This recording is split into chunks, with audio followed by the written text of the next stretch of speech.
Today's tech news moves fast, but understanding it shouldn't be hard.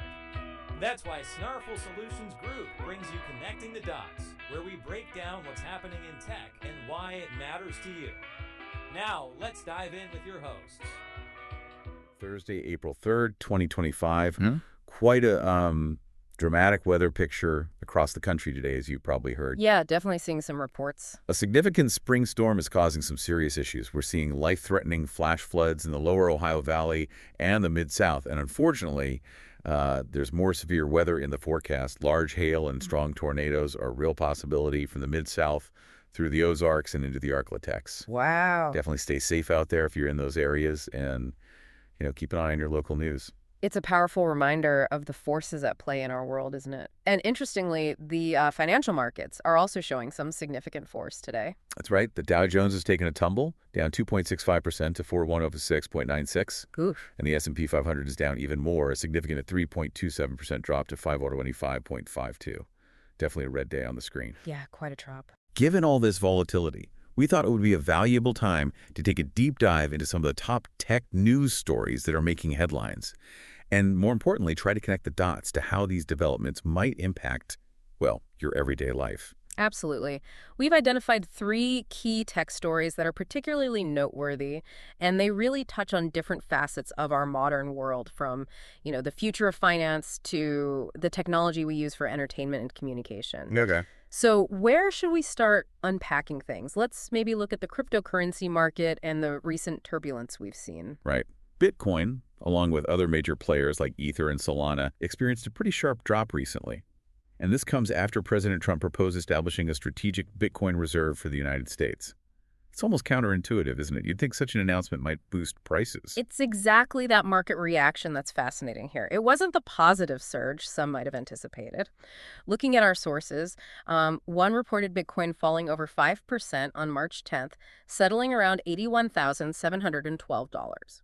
They also pointed out that Ether and XRP saw similar declines of about 7.5%.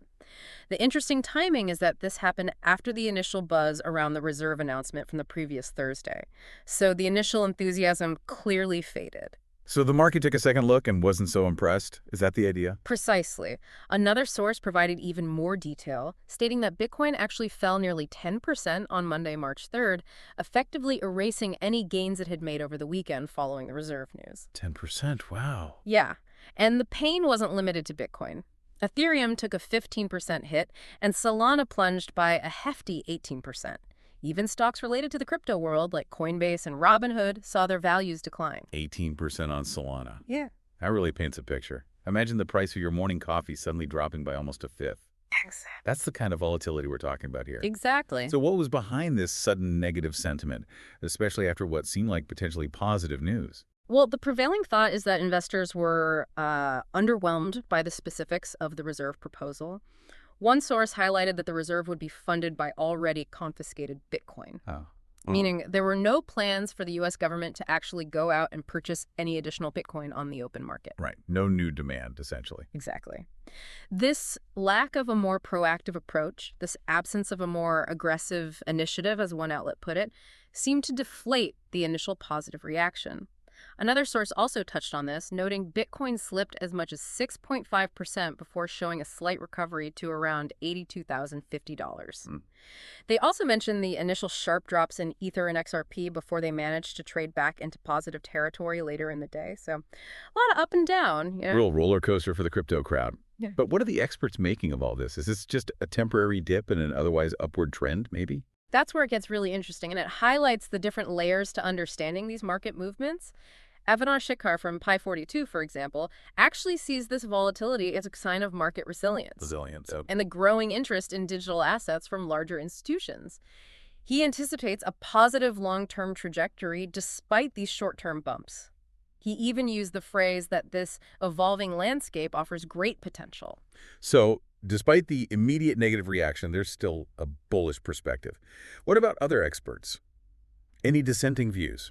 Well, Matt Hugan from Bitwise Asset Management shares this longer-term optimistic view. He considers the market's negative reaction to be a short-term blip of disappointment. A blip. Yeah. What's fascinating here is that he actually views the reserve proposal as incredibly positive for Bitcoin in the long run, potentially elevating it to the status of a geopolitically significant asset. Geopolitically significant. That's a big claim. It is. He even referred to comments from White House crypto and AI czar David Sachs, who mentioned exploring budget-neutral strategies for acquiring more Bitcoin.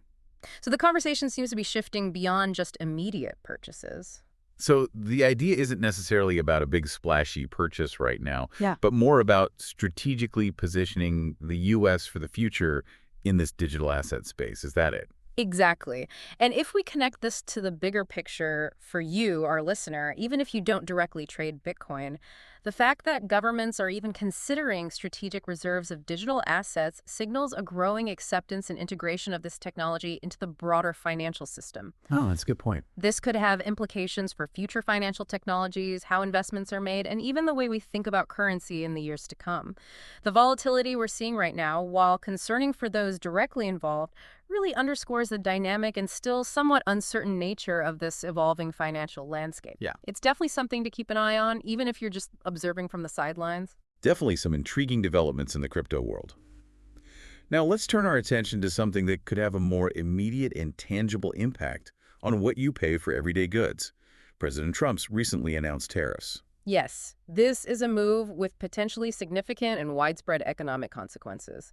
President Trump is moving forward with tariffs on imports from 3 of our major trading partners.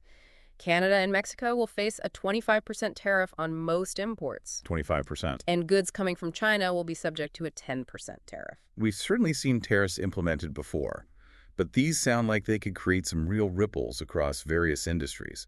What are some of the specifics that our sources highlighted? Well, one source pointed out the immediate diplomatic fallout, reporting that Canada would impose retaliatory tariffs on a substantial $20 billion worth of U.S. imports in direct response to previous U.S. tariffs on steel and aluminum. Retaliation. The European Union is also reportedly considering similar countermeasures. And China, as we've seen in the past, has already begun implementing retaliatory tariffs, particularly targeting U.S. agricultural products. The article also noted that Mexico made various attempts to avoid these tariffs, but ultimately they are now going into effect. It's a classic example of how tariffs can lead to a cycle of reciprocal trade barriers, right? So it's not just a one-way street. These actions are likely to provoke responses, potentially escalating things. Another source provided some additional context, mentioning that these tariffs were enacted through executive orders signed back on February 1st. Right. And that there's a slightly lower 10% tariff being applied to energy resources coming from Canada. Interestingly, the administration framed these tariffs partly as a way to halt the flood of poisonous drugs, referring to fentanyl, but also acknowledged that they would impact the cost of everyday items like electronics, produce, and clothing. Exactly. And this brings us to the potential impact on specific sectors. And one source really zoomed in on the automotive industry, painting a rather concerning picture. Uh-oh. Cars are expensive enough already. Right. The 25% tariffs on Canadian and Mexican auto imports are projected to significantly drive up the price of cars and put a strain on the highly integrated supply chains that exist across North America. Think of car manufacturing like a giant Lego set, with pieces made in different countries. Tariffs add a cost and complexity to moving those pieces around. We're talking about components and vehicles crossing borders multiple times during the manufacturing process, right? It's not like cars are built entirely in one country anymore. Precisely. The source estimates that these tariffs could increase production costs by a significant $4,000 to $5,000 per vehicle. $4,000 to $5,000 per car. Per vehicle. And even vehicles that are assembled here in the U.S. will likely be affected because many of their key components are imported from Canada and Mexico.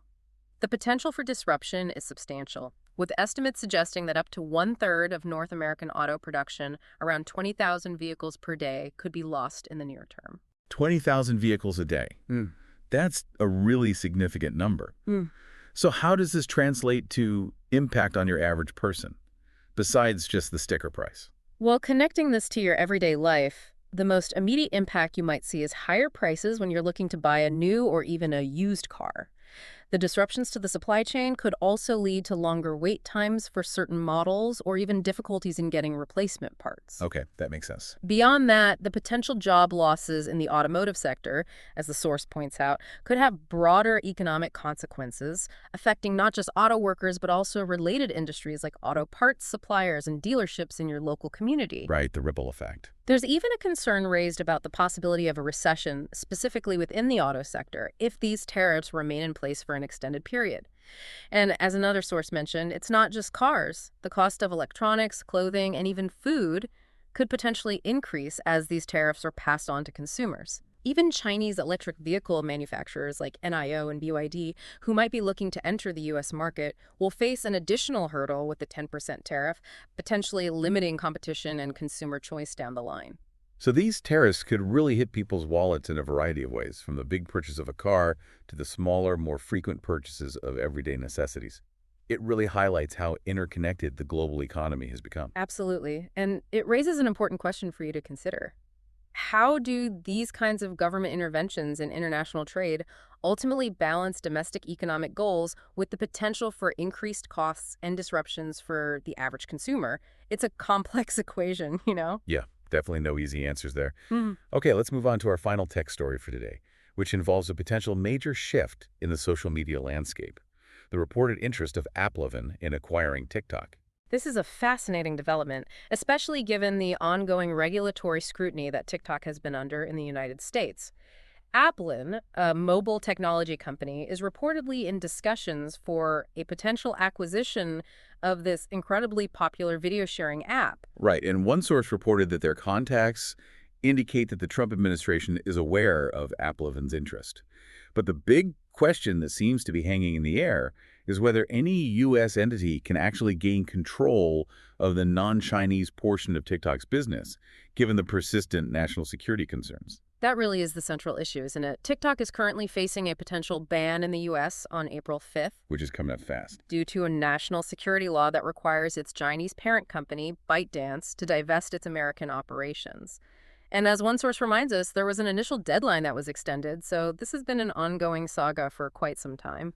Another source provided some really interesting additional details, mentioning that AppLovin has reportedly submitted a bid for TikTok and has even discussed securing financial backing from the well-known casino magnate Steve Wynn. Steve Wynn? Yeah.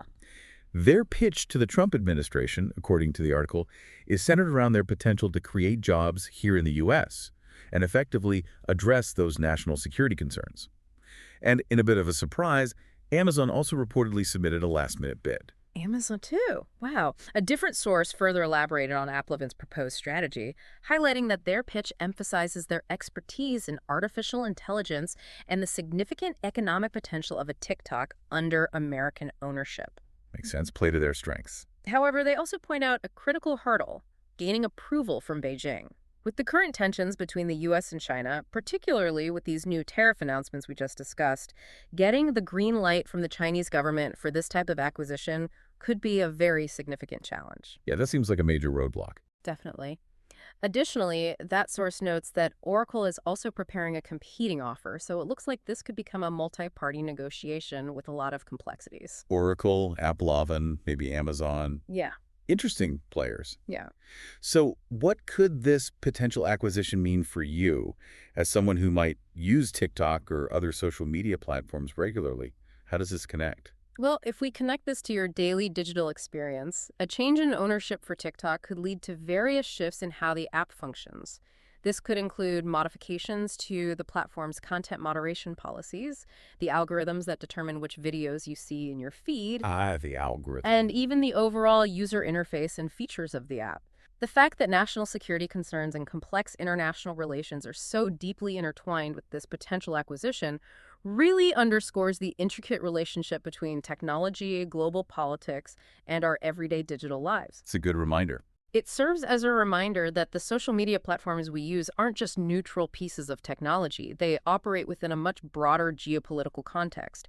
Depending on which company, if any, ultimately acquires TikTok, we could see some significant changes in the social media landscape here in the United States. It's definitely a story that we'll continue to follow with interest. So just to quickly recap our deep dive for today, we explored the reasons behind the dip in the cryptocurrency market following President Trump's Bitcoin reserve proposal. Right, the underwhelming reaction. The potential wide-ranging effects of the newly announced tariffs on goods from Canada, Mexico, and China, especially on cars and consumer goods. And the supply chain disruptions. And the ongoing developments surrounding AppLovin's bid and maybe others' bids to acquire TikTok amid national security concerns.